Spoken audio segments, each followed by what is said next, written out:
కు బీఆర్ఎస్ అధినేత మాజీ సీఎం కేసీఆర్ చేరుకున్నారు. మరి కాసేపట్లో ఆయన అధ్యక్షతన తెలంగాణ భవన్లో బీఆర్ఎస్ ఎల్పీ భేటీ జరగనుంది.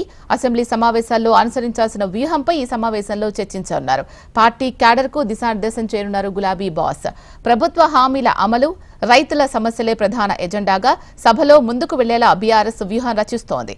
గవర్నర్ ప్రసంగం, బడ్జెట్ ప్రసంగానికి కేసీఆర్ హాజరవుతారని ఇప్పటికే బీఆర్ఎస్ వర్కింగ్ ప్రెసిడెంట్ కేటీఆర్ స్పష్టం చేశారు.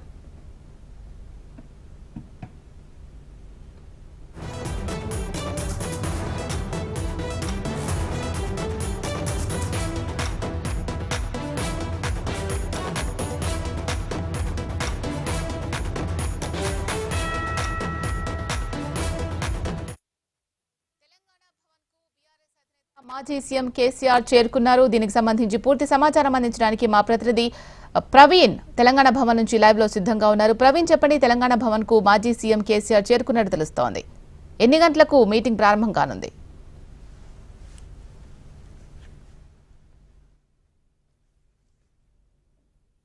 బీఆర్ఎస్ పార్టీ అధినేత ఇప్పటివరకే తెలంగాణ భవన్ కూడా చేరుకున్నారు. మరి కాసేపట్లో సమావేశం కూడా ప్రారంభం కాబోతుంది. ప్రజెంట్ అయితే కేసీఆర్ తన ఛాంబర్లో ఉన్నారు. తన ఛాంబర్లో కూడా ఆ ఎమ్మెల్యేలందరూ కూడా కేసీఆర్ తో భేటీ అయ్యారు. కాసేపట్లో బీఆర్ఎస్ ఎల్పీ ఆ సమావేశం కూడా ప్రారంభం కాబోతుంది. కాబట్టి సమావేశానికి మరికొంతమంది ఎమ్మెల్యేలు కూడా రావాల్సి ఉంది. అంతకంటే ముందే కేసీఆర్ తెలంగాణ భవన్ కి చేరుకున్నారు. కాబట్టి వాళ్ళందరూ వచ్చిన తర్వాత దాదాపు 2 గంటల ఆ సమయంలో కూడా బీఆర్ఎస్ ఎల్పీ మీటింగ్ ప్రారంభమయ్యే అవకాశం కనిపిస్తుంది. బీఆర్ఎస్ ఎల్పీ ఆ మీటింగ్ లో కేసీఆర్ ఏ విధంగా దిశానిర్దేశం చేయబోతున్నారు అనే దానిపై కూడా ఒక ఆసక్తి అయితే రేపుతుంది. ఎందుకంటే ఇప్పటివరకు రాష్ట్రంలో 15 నెలల పాటు కూడా కాంగ్రెస్ ప్రభుత్వం చేస్తున్న అభివృద్ధి సంక్షేమ కార్యక్రమాలు కావచ్చు, అదేవిధంగా ప్రజలకు ఇచ్చిన హామీలను కూడా ఏ విధంగా నెరవేర్చలేకపోతుంది అనే దానిపై కూడా ప్రతినిత్యం గమనిస్తున్నాను అంటూ కూడా కేసీఆర్ గతంలోనే ఒక కామెంట్ చేశారు.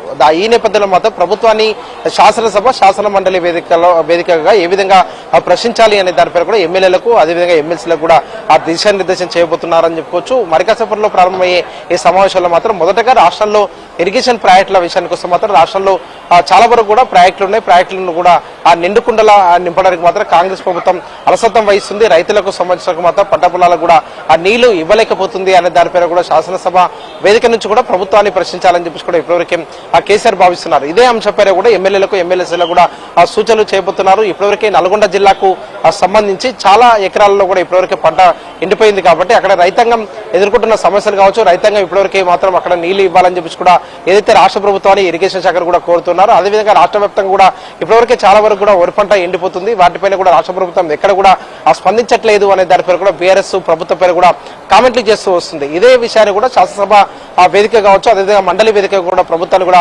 ప్రశ్నించాలి. రైతాంగాన్ని ఆదుకోవడానికి మాత్రం ప్రభుత్వం ఏ విధంగా ప్రణాళికలు సిద్ధం చేస్తున్నారనే దానిపై కూడా ఆ ప్రజలకు ఒక క్లారిటీ ఇవ్వాలనే దానిపై కూడా ప్రశ్నించే అవకాశాలు కనిపిస్తున్నాయి. దీంతో పాటుగా రాష్ట్రంలో మొదటి నుంచి నిరుద్యోగ సమస్యలు లేకుండా కూడా ఒక జాబ్ క్యాలెండర్ ను విడుదల చేస్తామని చెప్పేసి కూడా రాష్ట్ర ప్రభుత్వం చెప్పింది. అందుకు అనుగుణంగానే ఇప్పటివరకు జాబ్ క్యాలెండర్ కూడా విడుదల చేసింది. విడుదల చేసిన తర్వాత మాత్రం ఇప్పటివరకే ఎలాంటి నోటిఫికేషన్లు కూడా ఇవ్వట్లేదు.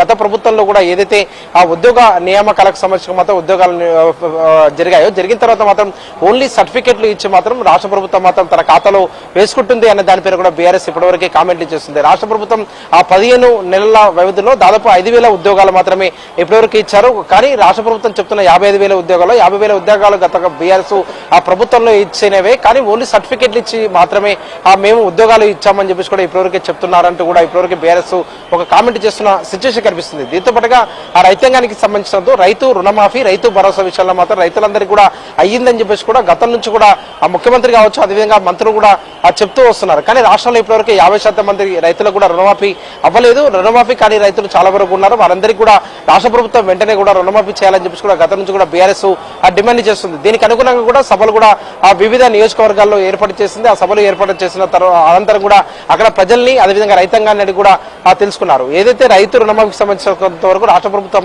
చెప్తున్న లెక్కలన్నీ కూడా వేరుగా ఉన్నాయి. కానీ రైతులకు సంబంధించిన మాత్రం రాష్ట్ర ప్రభుత్వం ఎక్కడ కూడా ఆదుకోలేకపోయింది అనే దానిపై కూడా శాసనసభ వేదిక నుంచి కూడా ప్రశ్నించాలి. ఒకరోజు సమావేశాలు మాత్రం ఓన్లీ రైతులకు సంబంధించిన అంశంపైనే నిర్వహించాలని చెప్పేసి కూడా పట్టుబట్టే అవకాశాలు కనిపిస్తున్నాయి. దీంతో పాటుగా గత సమావేశాల్లో కూడా బీఎస్సీ ఆ సమావేశాల్లో మాత్రం ఒక ఎజెండా ఖరారు చేయలేదు. బీఎస్సీ సమావేశాల్లో మాత్రం ఎన్ని రోజుల పాటు కూడా సమావేశాలు నిర్వహిస్తామని చెప్పేసి కూడా ఒక బులెటిన్ ఇవ్వలేదని దానిపై కూడా బీఆర్ఎస్ ఆరోపణలు కూడా చేస్తున్న నేపథ్యంలో మాత్రం రేపు గవర్నర్ ఆ స్పీచ్ ఉండబోతుంది. గవర్నర్ స్పీచ్ తర్వాత మాత్రం బీఎస్సీ సమావేశం ఉంటుంది కాబట్టి బీఎస్సీ సమావేశాల్లో మాత్రం ఎన్ని రోజుల పాటు కూడా ఆ సమావేశాలు నిర్వహిస్తారో, అదేవిధంగా బిజినెస్ కు సంబంధించిన కొంతవరకు ఏ రోజు ఏ బిజినెస్ ఉండబోతుంది అనే దానిపై కూడా ఒక క్లారిటీ ఇవ్వాలని చెప్పేసి కూడా బీఎస్సీ సమావేశాల్లో మాత్రం కోరే అవకాశాలు కనిపిస్తున్నాయి. బీఎస్సీ సమావేశాల్లో మాత్రం అసెంబ్లీ స్పీకర్ పూర్తిగా ఒక క్లారిటీ ఇవ్వాలని చెప్పేసి కూడా బీఆర్ఎస్ సంబంధించిన నేతలు మాత్రం ఎమ్మెల్యేలు మాత్రం మరోసారి కూడా స్పీకర్ కలవాలని చెప్పేసి కూడా ఇప్పటివరకు ఆలోచన చేస్తున్నారు. కాబట్టి దీనిపైన కూడా ఎలాంటి నిర్ణయం తీసుకోబోతున్నారు అనే దానిపై కూడా స్పష్టత అయితే రావాల్సి ఉంది. దీంతో పాటుగా శాసనసభ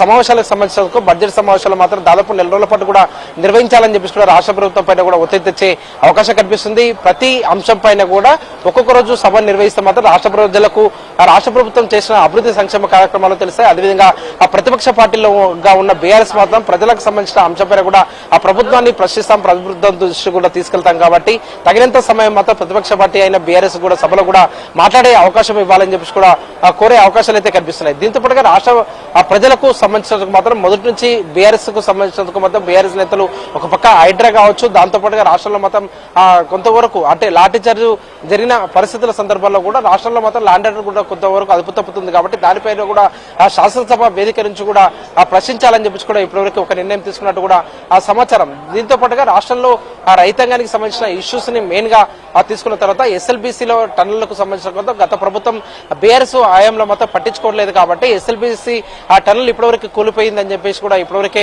ముఖ్యమంత్రి కావచ్చు, అదేవిధంగా మంత్రులు కూడా బీఆర్ఎస్ ప్రభుత్వం కూడా ఆ ప్రభుత్వం పైన కూడా ఆరోపణలు చేస్తున్నారు. కానీ బీఆర్ఎస్ మొత్తం 3,900 కోట్ల రూపాయలతో కూడా ఎస్ఎల్బీసీకి సంబంధించినంత వరకు పనులు చేసిన తర్వాత మాత్రమే అక్కడ ఎలాంటి ఇబ్బందులు కలుగుతాయనే దానిపై కూడా శాసనసభ వేదిక నుంచి కూడా గతంలో ముఖ్యమంత్రిగా ఉన్న కేసీఆర్ మాత్రం వివరించారు అనే దానిపై కూడా ఇప్పటివరకు బీఆర్ఎస్ సంబంధించిన నేతలు ఒక క్లారిటీ ఇస్తున్నారు. దీంతో పాటుగా బీసీలకు సంబంధించిన అంశంపైన కూడా బీసీలకు సంబంధించిన రిజర్వేషన్ల ఏదైతే కామారెడ్డిలో బీసీ డిక్లరేషన్ ను అమలు చేస్తామని చెప్పేసి కూడా కాంగ్రెస్ పార్టీ ఎన్నికల సమయంలో చెప్పిందో ఆ కామారెడ్డి డిక్లరేషన్ కూడా అమలు చేయాలి. రాష్ట్రంలో మాత్రం 42% రిజర్వేషన్లకు సంబంధించి రిజర్వేషన్లను పూర్తి స్థాయిలో కూడా అమలు చేశాకనే స్థానిక సంస్థల ఎన్నికలకు వెళ్లాలని చెప్పి కూడా బీఆర్ఎస్ పట్టుబడుతుంది. కాబట్టి శాసనసభ వేదిక నుంచి కూడా ఆ తీర్మానం చేసి కేంద్ర ప్రభుత్వానికి పంపితే మాత్రం ఆ తీర్మానం పూర్తి అంటే తెలంగాణలో మాత్రం శాసనసభ ఎన్నికలు నిర్వహించే నాటికి మాత్రం రిజర్వేషన్ల పైన కూడా ఒక క్లారిటీ రాదు. కాబట్టి దానికి సంబంధించిన మొత్తం ఒక చట్టం చేయాలి దానిపై కూడా ఆ బీఆర్ఎస్ పట్టుబట్టే అవకాశాలు కనిపిస్తున్నాయి. దీంతో పాటుగా రాష్ట్రంలో ఇప్పటివరకు ఎస్సీ ఎస్టీలకు సంబంధించినంత మాత్రం ఎవరిని కూడా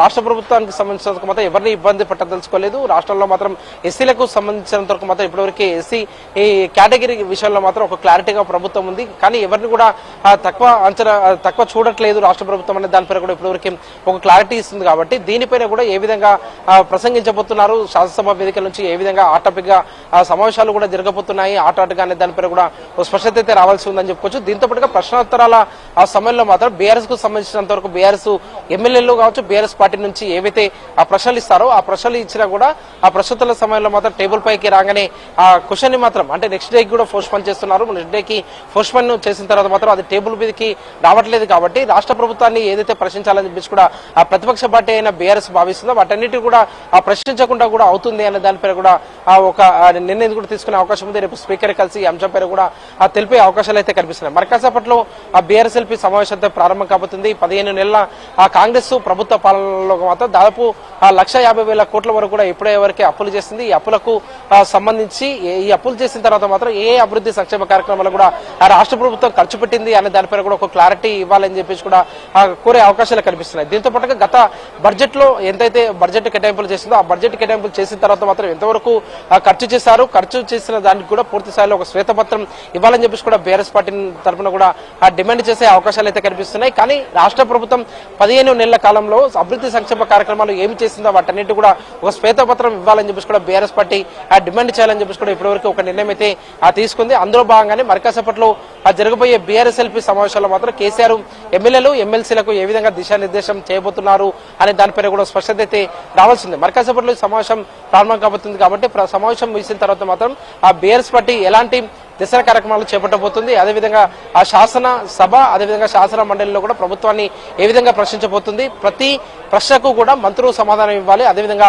ఆ శ్వేతపత్రం విడుదల చేయాలని చెప్పేసి కూడా బీఆర్ఎస్ డిమాండ్ చేయాలని చెప్పేసి కూడా మొదటి నుంచి భావిస్తుంది. కాబట్టి ఈ అంశంపైన కూడా ఏ విధంగా కేసీఆర్ ఎమ్మెల్యేలకు ఎమ్మెల్సీలకు కూడా దిశానిర్దేశం చేయబోతున్నారు అనే దానిపై కూడా స్పష్టత అయితే రావాల్సి ఉంది. దీంతో పాటుగా కేసీఆర్ శాసనసభ సమావేశాలకు హాజరవుతారా లేదనే దానిపై కూడా ఒక ఉత్కంఠ అయితే రేపుతున్న సిచ్యువేషన్ కనిపిస్తుంది. కానీ రేపు అంటే గవర్నర్ ప్రసంగానికి కూడా ఆ కేసీఆర్ అటెండ్ అవుతారని చెప్పేసి కూడా బీఆర్ఎస్ వర్గాలు చెప్తున్నాయి. అదేవిధంగా ఆ బడ్జెట్ ఏ రోజైతే ప్రవేశపెడతారో బడ్జెట్ ప్రవేశపెట్టిన రోజు కూడా అటెండ్ అవుతారు. అదేవిధంగా ఆ సభలో జరిగే చర్చ బిజినెస్ కు సంబంధించిన మాత్రం బిజినెస్ చర్చలో కూడా పాల్గొంటారని చెప్పేసి కూడా ఇప్పటివరకే బీఆర్ఎస్ సంబంధించిన ఆ నేతలు అయితే తెలుపుతున్నారు. ఇదే సమయంలో మాత్రం ఒకవేళ ఆ కేసీఆర్ సభకు అటెండ్ అయితే మాత్రం ఏ రోజు అటెండ్ అవుతారు, ఏ సబ్జెక్ట్ పైన కూడా మాట్లాడబోతున్నారు అనే దానిపైన కూడా ఆ సమావేశాలు ప్రారంభమైన తర్వాత మాత్రం ఒక క్లారిటీ వచ్చే అవకాశం అయితే కనిపిస్తుంది. శీలా.